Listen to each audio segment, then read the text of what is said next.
The Falkland Islands, located in the South Atlantic Ocean, have long been a point of contention between the United Kingdom and Argentina, with both nations claiming sovereignty over the territory. The origins of this dispute can be traced back centuries, deeply rooted in colonial history and the geopolitics of empire building. The Falklands consist of two main islands, East and West Falkland, along with hundreds of smaller islands, forming an archipelago with a population that has historically identified itself as British. Despite its remoteness, the islands hold strategic significance, sitting along key shipping routes and surrounded by waters rich in marine resources. The sovereignty dispute began in the early 19th century when multiple nations, including France, Spain, Britain, and later Argentina, sought to establish control over the islands. Britain first claimed the Falklands in 1765, establishing a settlement there, but the region's control shifted hands several times over the following decades. Argentina, which declared independence from Spain in 1816, inherited Spain's claim over the Falklands and established a settlement in the 1820s. However, in 1833, Britain reasserted control over the islands, expelling Argentine officials and settlers. Since then, the Falklands have remained under British governance, but Argentina has never relinquished its claim. For Argentina, the Falklands, known as Islas Malvinas, symbolize an integral part of their national territory, unjustly taken by colonial powers. This sentiment has persisted as a cornerstone of Argentine nationalism, often surfacing in the country's political rhetoric. For Britain, the Falklands are an overseas territory with a population that identifies as British and has consistently expressed a desire to remain under British sovereignty. This difference in perspective has fueled a diplomatic standoff that intensified in the 20th century. By the late 20th century, Argentina was under a military dictatorship facing internal unrest and economic instability. The ruling junta, led by General Leopoldo Galtieri, sought a unifying cause to rally national support and distract from domestic problems. Reclaiming the Falklands provided an opportunity to ignite nationalist fervor and boost the regime's legitimacy. Meanwhile, in the United Kingdom, the Falklands were considered a remote, economically insignificant outpost, though the Thatcher government recognized their symbolic importance as a matter of national pride and self-determination for the islanders. Tensions escalated in the late 1970s and early 1980s, as both nations sought to assert their positions. Argentina increased its rhetoric and began pressuring Britain diplomatically. At the same time, the British government reduced its military presence in the South Atlantic, further emboldening the Argentine regime. This diplomatic brinkmanship set the stage for direct conflict when negotiations over the island's status failed to reach a resolution.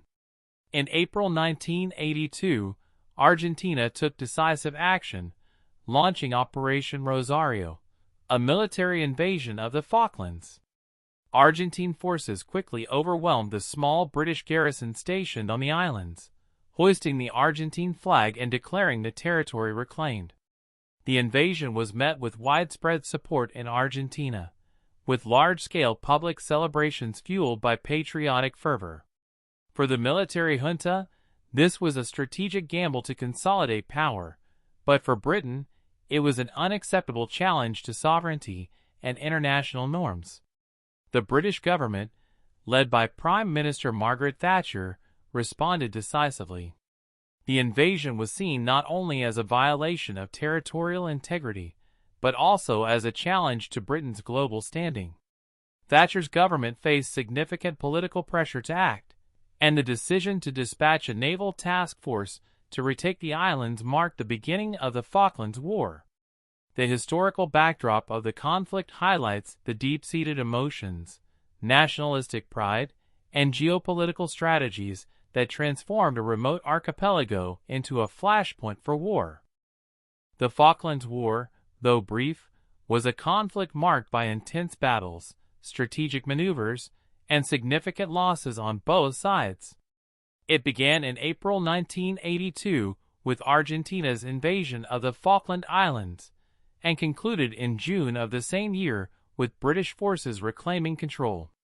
Despite lasting only 10 weeks, the war showcased the complexities of modern warfare, including naval engagements, air battles, and ground operations, all conducted in a remote and challenging environment. After Argentina's forces seized the Falklands, the United Kingdom swiftly organized a response. Prime Minister Margaret Thatcher's government viewed the invasion as a direct affront to British sovereignty and a test of the nation's resolve. The British response was not merely about reclaiming territory, but also about reaffirming the principle of self-determination for the islanders, who overwhelmingly identified as British. With little hesitation, a naval task force was dispatched, marking the start of one of the most remarkable deployments in British military history. The British fleet, comprising aircraft carriers, destroyers, frigates, and support vessels, set sail toward the South Atlantic. It was accompanied by a contingent of Royal Marines, paratroopers, and other specialized ground forces. The long voyage highlighted logistical challenges, as the Falklands are over 8,000 miles away from the UK. This distance created significant supply and communication hurdles, but the British forces adapted, establishing a base of operations on Ascension Island, a key midway point in the Atlantic. As the task force approached the conflict zone, the war began to unfold in earnest. One of the most notable aspects of the conflict was the role of air power. Both sides relied heavily on their air forces to gain an advantage. The Argentine Air Force demonstrated its capabilities with daring low-altitude strikes against British ships. Aircraft such as the French-built Dassault Mirage and Superintendent were used to great effect, often armed with Exocet missiles. These weapons proved devastating, sinking ships like HMS Sheffield and inflicting significant damage on others. Despite these losses, British forces adapted their tactics to counter the Argentine air threat. Sea Harriers, launched from the aircraft carriers HMS Hermes and HMS Invincible, played a crucial role in establishing air superiority. Equipped with advanced radar and heat-seeking missiles, the Sea Harriers demonstrated remarkable effectiveness, downing numerous Argentine aircraft. This air dominance allowed the British task force to proceed with its mission despite the constant danger posed by Argentine pilots. Naval engagements were another critical aspect of the conflict. Early in the war, the British nuclear submarine HMS Conqueror torpedoed and sank the Argentine cruiser ARA General Belgrano. This controversial action, which resulted in significant loss of life, was a turning point in the conflict. It effectively neutralized the Argentine Navy, as their surface vessels retreated to port and did not engage further for the duration of the war. The sinking of the Belgrano also underscored the strategic advantage held by the British due to their advanced naval technology. With the air and naval battles ongoing, British ground forces prepared for the arduous task of retaking the islands. Amphibious landings were conducted at San Carlos Bay, a remote area chosen for its relative isolation from Argentine strongholds. The operation, known as the Yomp, involved British troops moving across difficult terrain under harsh weather conditions. The soldiers faced fierce resistance from Argentine forces entrenched in key positions, but their training, equipment, and determination ultimately gave them the upper hand. Key battles took place at locations such as Goose Green, Mount Longdon, and Wireless Ridge. Each engagement was characterized by intense combat, often fought in challenging conditions, including freezing temperatures and rugged landscapes. At Goose Green, British forces secured a significant early victory, capturing hundreds of Argentine soldiers and boosting morale. The fight for Mount Longdon was particularly brutal, involving close-quarters combat and heavy casualties on both sides. These battles demonstrated the courage and resilience of the troops involved and highlighted the high human cost of the war. As British forces advanced, the Argentine defenders, though numerous, were hampered by logistical issues and low morale. Many Argentine soldiers were conscripts with limited training and were poorly equipped for the harsh conditions of the Falklands. By contrast, British forces, while also contending with challenges, were better prepared and motivated by a clear objective. This disparity became increasingly apparent as the conflict progressed. The final stages of the war saw British forces closing in on Port Stanley, the capital of the Falklands, and the main Argentine stronghold. A combination of naval bombardment, air strikes, and ground assaults forced the Argentine forces into retreat.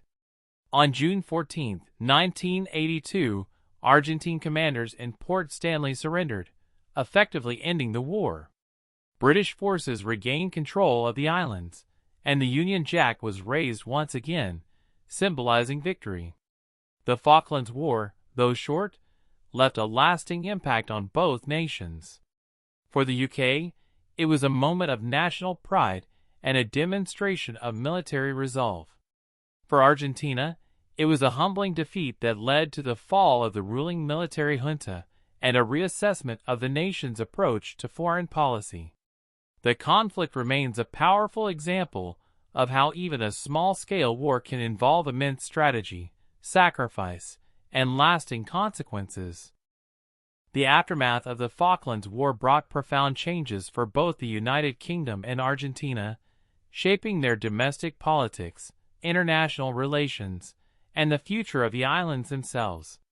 Although the conflict was brief, its consequences have been long-lasting, influencing military policies, national identities, and diplomatic tensions for decades.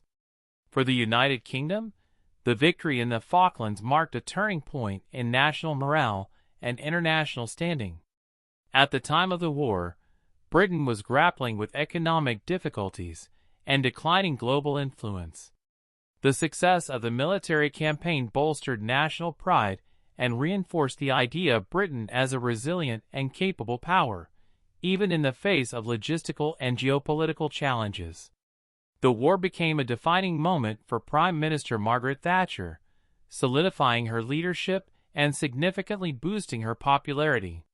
Her resolute response to the conflict was praised by many, and it played a pivotal role in securing her re-election in 1983.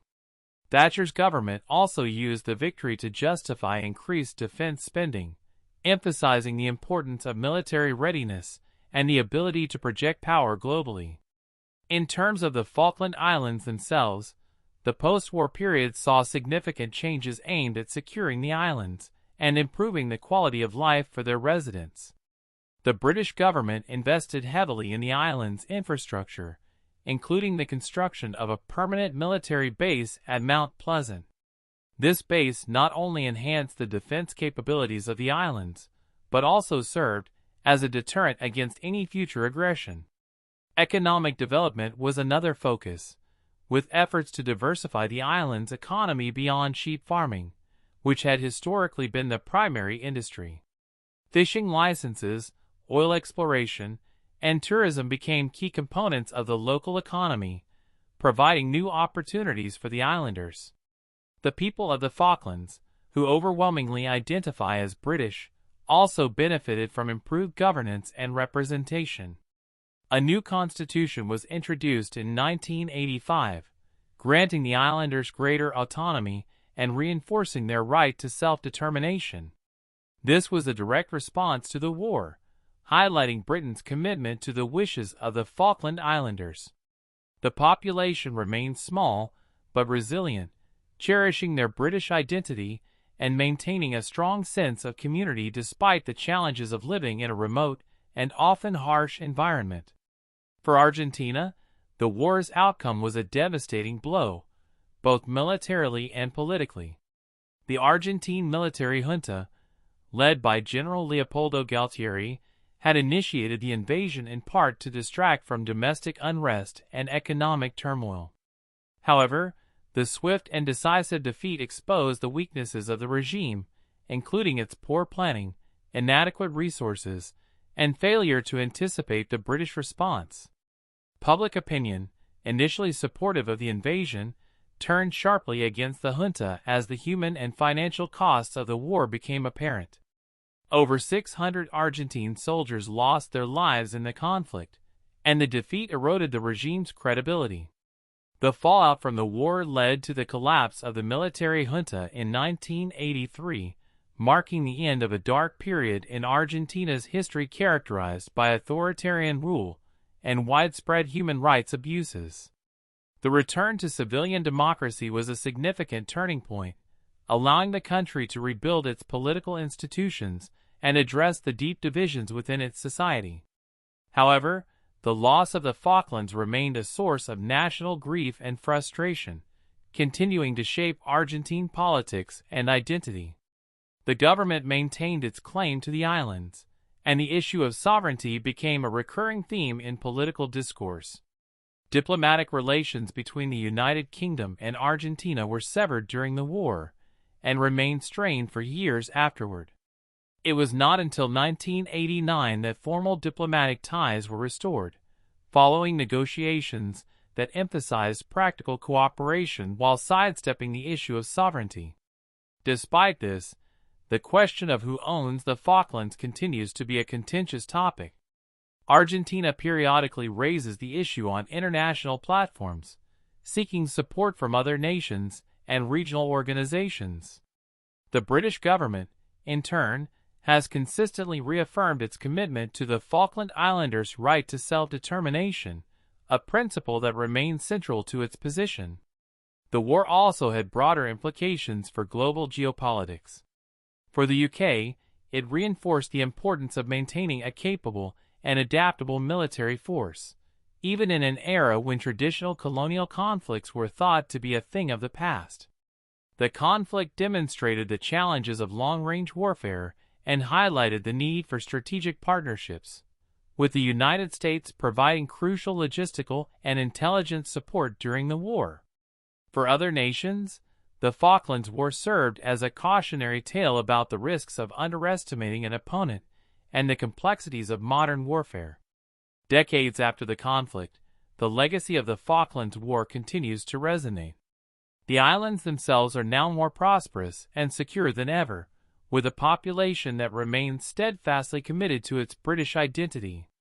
In 2013, a referendum was held in which the islanders voted overwhelmingly to remain a British overseas territory, a result that reaffirmed their right to self-determination and underscored the enduring impact of the war. For Argentina, the Falklands remain a symbol of unresolved national aspirations, and the issue continues to influence its foreign policy. While the military conflict over the Falklands has long since ended, the emotional and political stakes surrounding the islands endure. For the UK, the war stands as a testament to national resilience and the importance of standing by its principles. For Argentina, it serves as a reminder of a painful chapter in its history and the complexities of sovereignty in a globalized world. The Falklands War may have been a short conflict, but its effects have been far-reaching, shaping the identities and futures of both nations and the small, determined community at its heart.